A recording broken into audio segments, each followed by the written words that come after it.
नमस्कार दोस्तों आज हम लोग बात करने जाएंगे कि रेयर अर्थ मेटल्स आखिर क्या है और इसका फ़ायदा क्या है। रेयर अर्थ मेटल्स का, अगर रेयर अर्थ मेटल्स नहीं होंगे तो हम लोग का जीवन कैसा होगा।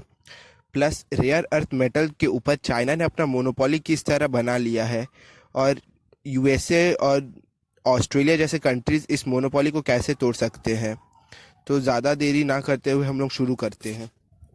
तो rare earth metals 17 chemically related minerals है जो बहुत ही ज़्यादा रेयर है। रेयर इसलिए नहीं कि वो अर्थ में कम पाए जाते हैं, उनके ओर्स अर्थ में अच्छे खासे अमाउंट में पाए जाते हैं। बट उसमें प्रॉब्लम ये है कि जब हम लोग उस ओर को प्रोसेसिंग करते हैं तो उससे बहुत कम वो मेटल ऑब्टेन होता है। और प्लस जो हम लोग प्रोसेसिंग करते हैं वो प्रोसेसिंग भी बहुत ज़्यादा डिफ़िकल्ट होता है करने में, प्लस कॉस्ट बियरिंग भी होता है और उससे इन्वायरमेंट भी डिग्रेडेशन होता है। इसीलिए हम लोग बहुत ज़्यादा कॉस्ट पे करके बहुत छोटा सा मेटल का हम लोग को मिलता है रेयर अर्थ, इसीलिए वो रेयर अर्थ है। अर्थ में रेयर अर्थ मेटल्स के और बहुत सारे हैं, बहुत ज़्यादा है। इंडिया में भी वो बहुत ज़्यादा है, लेकिन उसका प्रोसेसिंग और रिफाइनिंग में ही ज़्यादा खर्च पड़ता है और प्लस इन्वायरमेंट डिग्रेड हो जाता है, इसीलिए रेयर अर्थ को रेयर अर्थ मेटल्स कहा जाता है। अभी हम लोग जो कुछ भी मॉडर्न टेक्नोलॉजीज इन्वेंट कर रहे हैं या फिर कुछ भी मॉडर्न इनोवेशंस कर रहे हैं उसमें रेयर अर्थ मेटल का एक बहुत ज़्यादा अहम योगदान है। अगर रेयर अर्थ मेटल्स नहीं होंगे तो बहुत ज़्यादा चांसेस है कि वो जो टेक्नोलॉजिकल बूम अभी हो रहा है 21st सेंचुरी में वो स्टैग्नेट हो जाए। रेयर अर्थ मेटल्स के बिना इलेक्ट्रिक व्हीकल्स या फिर हाइब्रिड व्हीकल्स का सोचना भी सही नहीं होगा, वो एक फैंटेसी बन जाएगा बिना रेयर अर्थ मेटल्स के। Plus missiles, radar, Sonar, driving mechanism of missile और एयरप्लेन्स, ये सब के लिए रेयर अर्थ मेटल्स इंपॉर्टेंट है। तो रेयर अर्थ मेटल्स ना सिर्फ डिफेंस सेक्टर के लिए इम्पोर्टेंट है बल्कि हम लोग के आम जिंदगी के लिए भी बहुत ज़्यादा इम्पोर्टेंट है। हम लोग के फ़ोन जो वाइब्रेट करते हैं वो भी रेयर अर्थ मेटल के कारण ही करते हैं। तो अब आप ये पूछ रहे होंगे कि चाइना का इसमें मोनोपोली कैसे हुआ। तो चाइना के पास 44 मिलियन टन्स है ये deposit of rare earth metals, जो कि 36.7% है वर्ल्ड का रेयर अर्थ में। और इसके बाद दूसरे नंबर पर आता है ब्राज़ील जिसके पास है 18.4 और उसके बाद है वियतनाम जिसके पास है 18%। इंडिया के पास भी अच्छा अमाउंट है 5.8% का। फिर रशिया के पास है 10% और बाकी दुनिया जहाँ पे यूएसए, जापान ये सब इंक्लूड है उसके पास है 10.9%। तो इंडिया के पास रेयर अर्थ मेटल का जो डिपोजिशन है वो ऑस्ट्रेलिया और यूएसए के कंबाइंड से भी ज़्यादा है। लेकिन रेयर अर्थ मेटल्स को जो हम लोग एक्सट्रैक्ट करते हैं वो इन्वायरमेंट में बहुत ज़्यादा डिस्ट्रक्टिव रोल प्ले करता है। प्लस जो उसका एक्सट्रैक्ट करने के बाद जो बाय प्रोडक्ट बचता है वो बहुत ज़्यादा रेडियो एक्टिव वेस्ट होता है। तो बहुत सारे कंट्रीज इन सब को उसी लिए एक्सट्रैक्ट करना नहीं चाहते, क्योंकि रेडियो एक्टिव वेस्ट को आप फिर डंप कहाँ पर करेंगे। तो इसीलिए बहुत सारे कंट्रीज ये रिफाइनिंग का काम नहीं करते हैं। लेकिन चाइना में जैसे कि आपको पता है कम्युनिस्ट पार्टी का रेजिम है और वहाँ पर तो कोई लोग प्रोटेस्ट कर नहीं सकते, उसीलिए चाइना में इन्वायरमेंटल लॉज उतना ज़्यादा स्ट्रिक्टली फॉलो नहीं होते हैं। और प्लस चाइना में बहुत ज़्यादा एक्सपेंस ऑफ डेजर्ट है, मतलब जैसे आप देख लीजिए मंगोलिया के नीचे वाला जो इनर मंगोलिया है चाइना का, वहाँ पर डेजर्ट है। प्लस तिब्बत के बहुत सारे जगह पर डेजर्ट है। तो वो सब डेजर्ट में चाइना अपना वेस्ट को डंप कर सकता है और किसी को पता भी नहीं चला, क्योंकि वहाँ पे तो कोई फ्री मीडिया है नहीं। तो इसीलिए चाइना के इन्वायरमेंटल लॉज बहुत ज़्यादा ढीले हैं। प्लस वहाँ पे लार्ज एक्सपेंस ऑफ डेजर्ट है, इसलिए वहाँ पर ज़्यादा ये रिफाइनिंग का काम करते हैं। यूएसए लगभग अपना जो भी 80% अपना जो भी माइन करते हैं रेयर अर्थ मेटल का वो चाइना को भेज देते हैं for the processing and refining, फिर वहीं से यूएसए वापस खरीदते हैं।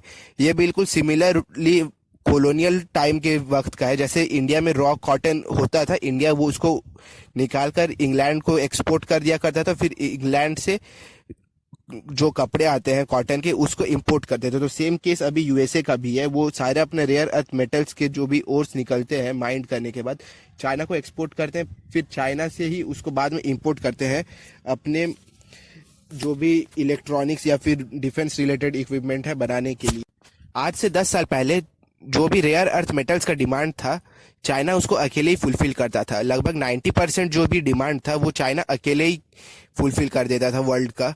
लेकिन अभी वही डिमांड चाइना 60% ही फुलफिल कर पाता है, क्योंकि बहुत ज़्यादा कंपिटिटर्स आ गए हैं जो कि रेयर अर्थ में इन्वेस्ट कर रहे हैं। लेकिन ये बेसिकली 2010 के बाद ऐसा शिफ्ट इसीलिए हुआ क्योंकि तब वर्ल्ड ने देखा कि किसी एक कंट्री के ऊपर कोई भी चीज़ का मोनोपोली सही नहीं है। 2010 में हुआ ये था कि चाइना का एक शिपिंग वेसल था जो फिशिंग करने के लिए सेनकाकू आइलैंड्स चल गए थे। सेनकाकू आइलैंड्स वही है जो जापानीज आइलैंड है, लेकिन चाइना उसको क्लेम करता है कि वो उनका है, जो कि चाइना का एज यूजुअल आदत है किसी के भी टेरिटरी को क्लेम करना। तो चाइना ने उसको क्लेम कर चाइना के जो शिपिंग वेसल्स थे वो वहां पर गए थे। तो जापान के जो कोस्ट गार्ड थे उन्होंने वो शिपिंग वेसल्स के कैप्टन को पकड़ लिए थे।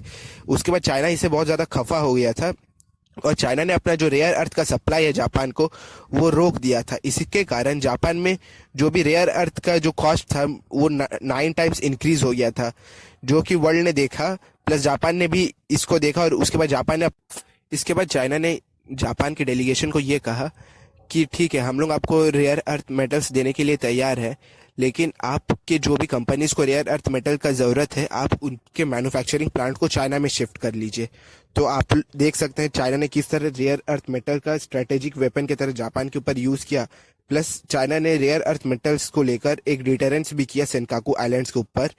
तो इससे हम लोग और पूरे वर्ल्ड ने देखा कि जापान को किस तरह से झुकना पड़ा चाइना के सामने just because of the rare earth. तो इसके बाद जापान और ऑस्ट्रेलिया ने मिलकर रेयर अर्थ में चाइना के मोनोपोली को तोड़ने के लिए एक इनिशिएटिव लिया। जापान की 2 कंपनीज, एक तो है सॉजिट्स कॉरपोरेशन और एक तो है पब्लिक सेक्टर कंपनी जो कि गवर्नमेंट कंपनी है, Japan oil gas and metal national corporation. ये दोनों ने मिलकर ऑस्ट्रेलिया में 250 मिलियन का इन्वेस्टमेंट किया और ऑस्ट्रेलिया के एक माइनिंग कॉरपोरेशन के साथ कोलैबोरेट किया जिसका नाम था लाइनस। इसके बाद हुआ ये कि जापान का जो भी नीड है रेयर अर्थ मेटल्स को लेकर उसका 1/3 ये ऑस्ट्रेलिया में जो इन्वेस्टमेंट किया उससे पूरा होने लगा। तो जापान का जो डिपेंडेंस था चाइना के ऊपर वो बहुत ज़्यादा कम हुआ। प्लस अभी जो ट्रेड वॉर चल रहा था यूएसए और चाइना को लेकर वो उसका कारण भी एक रेयर अर्थ मेटल्स के ऊपर है। जैसे कि मैंने बोला था रेयर अर्थ मेटल्स जो भी यूएसए माइंड करता है वो चाइना को एक्सपोर्ट कर देता है, फिर चाइना से इंपोर्ट करता है।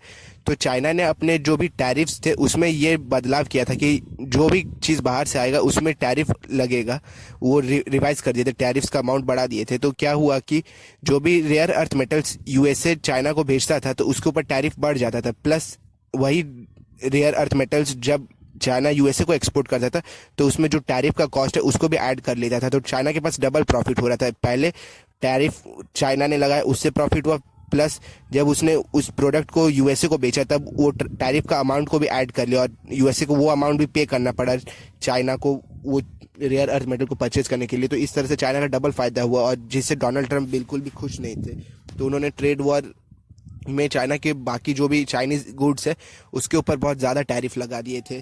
तो रेयर अर्थ मेटल्स का यहाँ पर भी इम्पोर्टेंट रोल है ट्रेड वॉर में भी। फिर यूएसए का एक तो F-35 स्टेल्थ एयरक्राफ्ट है। स्टेल्थ एयरक्राफ्ट मतलब जो रेडार के पकड़ में ना आए। तो ये एयरक्राफ्ट को बनाने में 427 kg of rare earth metal का यूज़ हुआ और ये मोस्टली चाइना से आया। फिर एक तो है यूएसए का वर्जीनिया क्लास न्यूक्लियर सबमरीन। इसको बनाने के लिए 4.2 टन ऑफ रेयर अर्थ का यूज़ हुआ। 1 टन इक्वल टू 1000 kg। तो 4.2 मतलब 4200 kg का रेयर अर्थ मेटल का यूज़ हुआ। तो आप देख सकते हैं कि रेयर अर्थ मेटल्स कितना ज़्यादा इंपॉर्टेंट है डिफेंस रिलेटेड इक्विपमेंट्स के ऊपर। तो जापान ने जैसे कि अपना डिपेंडेंस चाइना के ऊपर कम किया, 60% हो गया अभी, जो कि पहले 91.3% था, जो कि अच्छा बात है। लेकिन वही यूएसए का डिपेंडेंस अभी भी 80% ही है चाइना के ऊपर। मतलब यूएसए का जो भी नीड्स है रेयर अर्थ मेटल्स को लेकर वो 80% चाइना ही अकेले फुल। 2020 में यूएसए ने 38,000 टन रेयर अर्थ मिनरल्स को माइंड किया। इंडिया ने इसी साल 2020 में 3,000 ton rare earth minerals mined किया और ऑस्ट्रेलिया ने 17,000 टन। लेकिन आप ये तीनों को भी ऐड कर देंगे तो इससे ज़्यादा चाइना ने अकेले माइंड किया। चाइना ने माइंड किया 1,40,000 tons, which is a massive number. सोचिए आप 1,40,000 टन, इतना ज़्यादा चाइना ने अकेले माइंड किया रेयर अर्थ का। इसके बाद यूएसए का जो जियोलॉजिकल सर्वे उसने कहा कि 2020 में यूएसए का जो भी प्रोडक्शन था वर्ल्ड में रेयर अर्थ का वो 16% था, ऑस्ट्रेलिया का 7% था और इंडिया का 1% था। तो आप देख सकते हैं कि इंडिया ने बस 3,000 टन माइन किया, तो उसके कारण इंडिया का 1% होना लाजमी है। और इंडिया में जो भी एक तो पब्लिक कंपनी है जो रेयर अर्थ मिनरल्स को माइन करने में प्लस उसका रिफाइनिंग में काम करता है, तो उसका नाम है इंडिया रेयर अर्थ लिमिटेड। और आप ये बात को जान के हैरान हो गए कि अभी हम लोग रेयर अर्थ के बारे में इतना ज़्यादा बात कर लेकिन चाइना में रेयर अर्थ को 1992 से ही बहुत ज़्यादा फोकस किया गया था। चाइना में तब के जो प्रेसिडेंट थे डेंग जियाओपिंग, उन्होंने अपने एक भाषण में ये कहा था कि मिडिल ईस्ट के पास तेल है लेकिन चाइना के पास रेयर अर्थ है। तो हम लोग देख सकते हैं कि ये जो भी नेचुरल वेल्थ है वो कितना ज़्यादा मैटर करता है। नेचुरल वेल्थ कोई भी कंट्री को एक स्ट्रैटेजिक एसेट देता है और उस कंट्री को आगे बढ़ने में बहुत ज़्यादा हेल्प करता है, लेकिन वही अगर नेचुरल वेल्थ नहीं होगा तो वो कंट्री के पास ये एक लाइबिलिटी की तरह रह जाएगा। जैसे कि जापान के पास कोई भी नेचुरल रिसोर्सेज उतना नहीं है एज कम्पेयर टू इंडिया या फिर चाइना या फिर आप सऊदी अरेबिया बोले, इन लोगों के पास बहुत ज़्यादा नेचुरल रिसोर्सेज है। लेकिन जापान के पास एक चीज़ है जो ये तीनों कंट्री के पास उतना ज़्यादा नहीं है, वो है ह्यूमन स्किल। जापान की ह्यूमन स्किल के कारण ही जापान में अभी बहुत सारे कंपनी जैसे टोयोटा या फिर पैनासोनिक और मित्सुबिशी, होंडा, ये सब जापानीज कंपनी। तो इंडिया चाइना के रेयर अर्थ मिनरल्स के जवाब में ये कर सकता है कि इंडिया सैंड मिनरल्स के ऊपर ज़्यादा फोकस करे। सैंड मिनरल्स बेसिकली ऐसे पार्टिकल्स होते हैं रॉक्स के या फिर सैंड्स के जिसके अंदर ग्रेविटेशनल फोर्स बहुत सालों के प्रोसेस के कारण उसके अंदर कंसंट्रेट होकर रह जाते हैं। तो बहुत सालों तक जब कोई जगह में धूप वूप ना आए प्लस बहुत सारे नेचुरल एलिमेंट्स भी होते हैं तो वहाँ पे जो भी ग्रेविटेशनल फोर्सेस है वो उस पत्थर में या फिर वहाँ के जो भी सैंड पार्टिकल्स है वहाँ पे स्टक होके रह जाते हैं और वही सैंड पार्टिकल्स को बाद में हम लोग सैंड मिनरल्स कहते हैं। लेकिन ये बहुत ही लंबा प्रोसेस है, मिलेनिया ऑफ ईयर्स लगता है ये सब होने के लिए। तो इंडिया सैंड मिनरल्स के ऊपर फोकस कर सकता है और सैंड मिनरल्स का हम लोग बेसिकली यूज़ करते हैं बहुत सारे दूसरे केमिकल्स या फिर मिनरल्स को ऑब्टेन करने के लिए। जैसे कि हम लोग पेंटिंग करते हैं घर में तो उसमें जो भी केमिकल्स या फिर मिनरल्स का यूज़ होता है तो वो सैंड मिनरल्स से हम लोग को बेसिकली मिलता है। प्लस कभी कभी ये भी देखा गया है कि बाय प्रोडक्ट में रेयर अर्थ मेटल्स भी थोड़ा बहुत ही कम अमाउंट में मिलता है। तो इंडिया अपना टेक्नोलॉजिकल डेवलपमेंट या फिर टेक्नोलॉजी के ऊपर थोड़ा ज़्यादा फोकस करके यही सैंड मिनरल्स के ऊपर अपना थोड़ा ज़्यादा इन्वेस्ट करे और रेयर अर्थ मेटल्स का एक नया रिफाइनरी बनाने से अच्छा है कि rare earth metals India as a by product obtain करे। लेकिन इसके लिए इंडिया को बहुत ज़्यादा फाइनेंसिंग का भी ज़रूरत होगा, तो ये इसके लिए इंडिया बाकी कंट्रीज से हेल्प मांग सकते हैं जैसे यूएसए या फिर ऑस्ट्रेलिया। और ये अभी एक इन गोइंग प्रोसेस चल रहा है ये टेक्नोलॉजी के ऊपर। तो ये डायरेक्ट ऐसे अभी बनाने से नहीं होगा, इसमें बहुत सालों तक रिसर्च करना पड़ेगा। लेकिन जैसे कि चाइना ने 1992 में तब रेयर अर्थ मेटल्स के ऊपर इन्वेस्ट किया था और उसके ऊपर स्टडी उडी करवाए थे तो आज उनको उसका रिजल्ट मिल रहा है। तो इंडिया भी ऐसे ही कर सकता है कि वो अभी सैंड मिनरल्स के ऊपर फोकस करे और बाद में इसका रिजल्ट हम लोग को मिलेगा ही आने वाले 10 या 20 सालों में। लेकिन चाइना, जैसे कि मैंने पहले के वीडियोस में भी कहा था, चाइना हमेशा 30 साल पहले का सोचता है। तो चाइना ने अभी से माइनिंग कंसेशन लेना शुरू कर दिया है इंडियन ओशियन कंट्रीज में। माइनिंग कंसेशन बेसिकली आप इंडियन ओशियन के जो भी कंट्रीज है वहाँ पर आप माइनिंग करेंगे और बदले में आप उन लोगों को थोड़ा कुछ पैसा उसा दे देंगे और वहाँ पे कुछ डेवलपमेंट कर देंगे। तो चाइना ये सब काम को करने में हमेशा आगे है, दूसरे कंट्रीज में डेवलपमेंट करना और उनको डेप्थ में लेने का।